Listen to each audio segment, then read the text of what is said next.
All right, we are finally getting some rain after 14 days. I kid you not. I think we went 2 weeks with no rain. It was a little bit of a drought. The last time I was out here, which was yesterday, I spent almost 2 hours just watering and fertilizing, just trying to stay on top of these plants because I got pretty close to losing my garden. So let me show you what's been going on with the garden.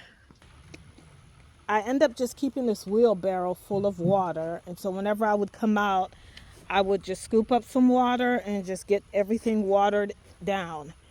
And I do not have a drip irrigation system. I don't have a very large garden. Still gonna get this fencing. I promised myself I'm gonna get this fencing done. But yes, this is the pole beans.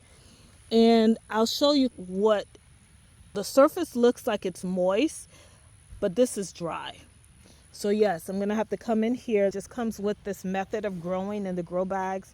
It does dry things out, so you do have to come in here, water even the bags. Same thing here. It looks moist on the surface, and then when you get down in here, well, this is still pretty moist. But again, you can't water enough. We are hitting the 90s. It is July. We're getting fruits on the vine. Lots of these tomatoes are laden with fruits and buds, so I can't afford to let them get dried out, and because that's death to the plants. Same thing here, getting tomatoes. This is one of my favorite tomatoes to grow. I grow them every year, the Clementine variety. They do not disappoint. But again, I have to get in here, fertilize regularly.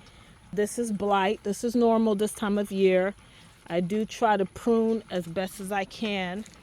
Look at these eggplants, massive eggplants.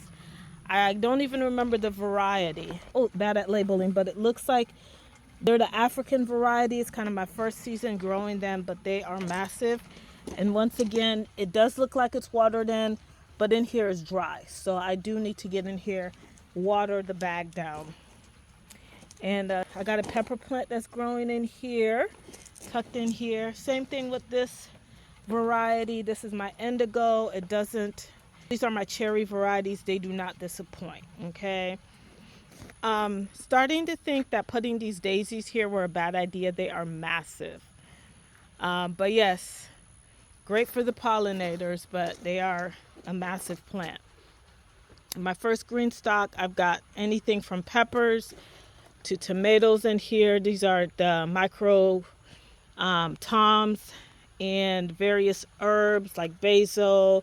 This is a broadleaf thyme, or I believe they call it, or I think it's Mexican or Spanish oregano. Well, anyways, I've got it growing in here. It's one of my herbs. I got some tomatoes in here. I've got beans. I got just a variety of plants growing in this green stock. Some Swiss chard, some peppers, and endless different varieties of plants. Some basil, peppers here, and some tomatoes. Daylilies look stunning in here. I do need to get in here and thin quite a bit of them out. This is my strawberry tower. I got more tomatoes and peppers growing in here. I did a whole video on the green stock over here. We've been picking beans, making various meals with them. We got eggplants coming in, sweet potatoes. I did a whole video on this, so I won't go over it again.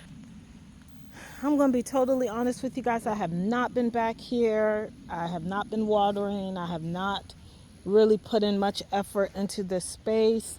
And as you can see, the raspberries are really struggling. This is totally neglect on my part. I should have been out here watering them. It is very, very dry. So I'm going to have to try to get in here, put some fertilizer on them, water them down. Couldn't tell you what's growing back here. Again, really have not been out here like I should have. But yes, there is still food even in a neglected space. I'm definitely going to be picking these tomatoes over here. But yes, they do look pitiful. This is what happens to tomatoes this time of year.